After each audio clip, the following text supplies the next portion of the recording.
Hello everyone, welcome to our YouTube channel. Myself Annie. और इस video में हम जानेंगे गांधी जी के बारे में और उनके राष्ट्रीय आंदोलन के बारे में। क्योंकि आज 2 अक्टूबर है, आज गांधी जयंती है, तो इसलिए आज हम गांधी जी के बारे में ही बात करेंगे। हमारे सोशल मीडिया अकाउंट से जुड़ने के लिए आप पेज को भी फॉलो कर सकते हैं और इस टॉपिक के नोट्स एंड PDF आपको मिलेंगे टेलीग्राम चैनल पर। तो सबसे पहले हम जानेंगे गांधी जी के जीवन के बारे में। हम उनका जीवन परिचय जानेंगे। इनका पूरा नाम मोहनदास करमचंद गांधी था और गांधी जी का जन्म 2 अक्टूबर 1869 को पोरबंदर गुजरात में हुआ था। इनके पिता का नाम करमचंद गांधी और माता का नाम पुतलीबाई था।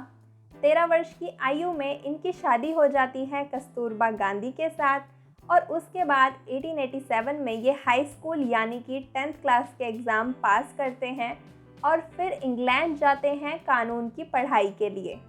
लेकिन 1891 में ये वापस भारत आ जाते हैं और फिर राजकोट में वकालत शुरू करते हैं।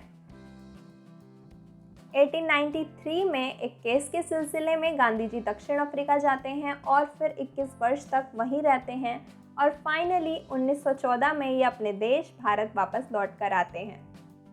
1914 में गांधी जी दक्षिण अफ्रीका से वापस भारत आते हैं और उसके बाद कुछ सालों तक ये भारत का अवलोकन करते हैं। जगह जगह जाकर भारत की परिस्थिति देखते हैं कि लोग कितने परेशान हैं, क्योंकि उस समय भारत में ब्रिटिश शासन था, ब्रिटिश सरकार थी, तो लोग उनके कानूनों से, उनके शासन से बहुत परेशान थे। बहुत सारी प्रॉब्लम्स थी हमारे देश में।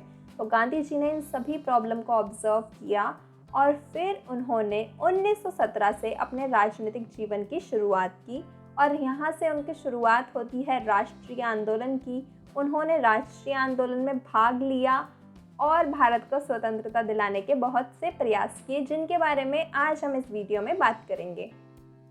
तो सबसे पहले शुरुआत होती है चंपारण आंदोलन की, जो 1917 में शुरू होता है और इसी आंदोलन से गांधी जी के राजनीतिक जीवन की शुरुआत भी मानी जाती है। भारत में उनका राजनीतिक जीवन 1917 से शुरू होता है। क्या होता है, चंपारण में नील की खेती करने वाले किसानों पर अंग्रेज जमींदार अत्याचार करते हैं और उसी अत्याचार के खिलाफ गांधी जी ये आंदोलन चलाते हैं। उसके बाद 1919 में ब्रिटिश सरकार द्वारा रॉयल्ट एक्ट लाया जाता है। ये एक कानून होता है जिसके अंतर्गत ब्रिटिश सरकार किसी भी भारतीय नागरिक को केवल शक के आधार पर उसे जेल में डाल सकती है, उसके ऊपर मुकदमा चला सकती है। और शक क्या होगा कि वह व्यक्ति ब्रिटिश सरकार के खिलाफ कोई कार्यवाही कर रहा है, तो इस शक के आधार पर ब्रिटिश सरकार किसी को भी गिरफ्तार कर सकती थी, ऐसा इस कानून में कहा गया था। तो इस कानून के खिलाफ यानी कि रॉयल्ट एक्ट के खिलाफ शुरू हुआ था 1920 में असहयोग आंदोलन। और इस कानून की वजह से ही क्या होता है, 13 अप्रैल 1919 को जालियांवाला बाग हत्याकांड भी होता है।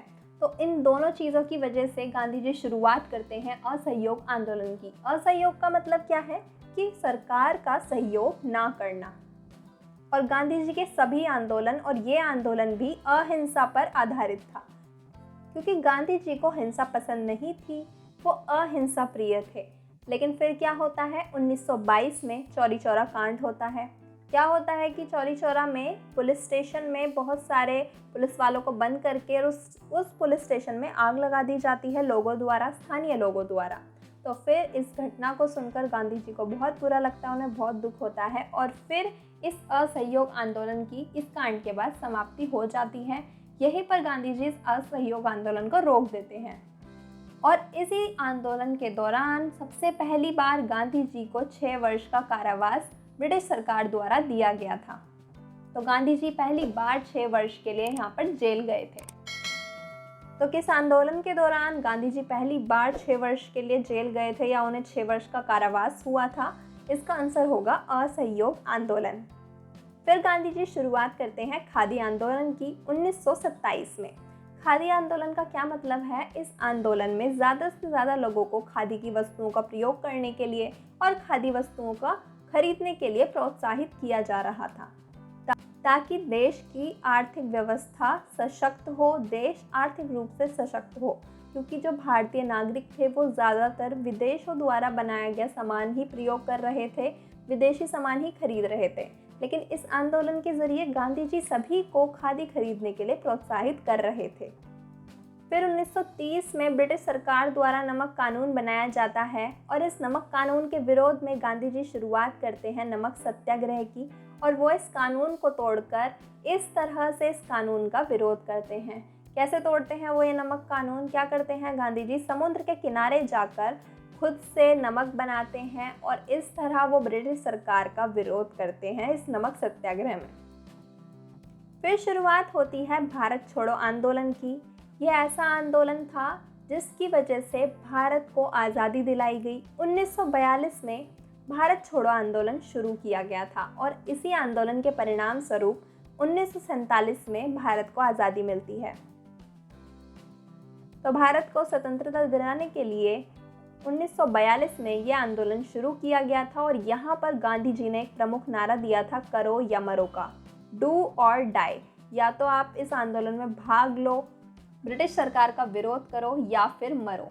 तो ये नारा दिया गया था गांधी जी की तरफ से भारत छोड़ो आंदोलन में। तो जहाँ हम बात करते हैं कि गांधी जी अहिंसावादी थे, तो ये एकमात्र ऐसा आंदोलन है जहाँ पर गांधी जी ने हिंसा के लिए भी लोगों को प्रेरित किया, क्योंकि अब आज़ादी चाहिए थी किसी भी कीमत पर।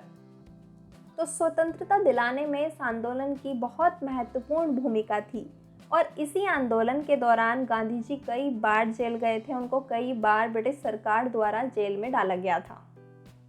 तो ये सभी राष्ट्रीय आंदोलन थे अभी हमने जिनके बारे में डिस्कस किया, जिसमें गांधी जी की महत्वपूर्ण भूमिका थी। ये गांधी जी द्वारा चलाए गए महत्वपूर्ण राष्ट्रीय आंदोलन थे जिनके परिणाम स्वरूप भारत को 15 अगस्त 1947 को आज़ादी मिलती है। सो आई होप आपको ये टॉपिक समझ आया होगा। अगर वीडियो पसंद आए तो लाइक ज़रूर करना और अपने दोस्तों के साथ शेयर भी करना। और अगर आपने अभी तक चैनल को सब्सक्राइब ना किया हो तो सब्सक्राइब कर देना, साथ ही बेल आइकन को भी प्रेस कर देना। हमारे सोशल मीडिया अकाउंट से जुड़ने के लिए आप पेज को भी फॉलो कर सकते हैं और इस टॉपिक के नोट्स एंड PDF आपको मिलेंगे टेलीग्राम चैनल पर। तो अभी जाकर आप चैनल को सब्सक्राइब भी कर सकते हैं। Thank you.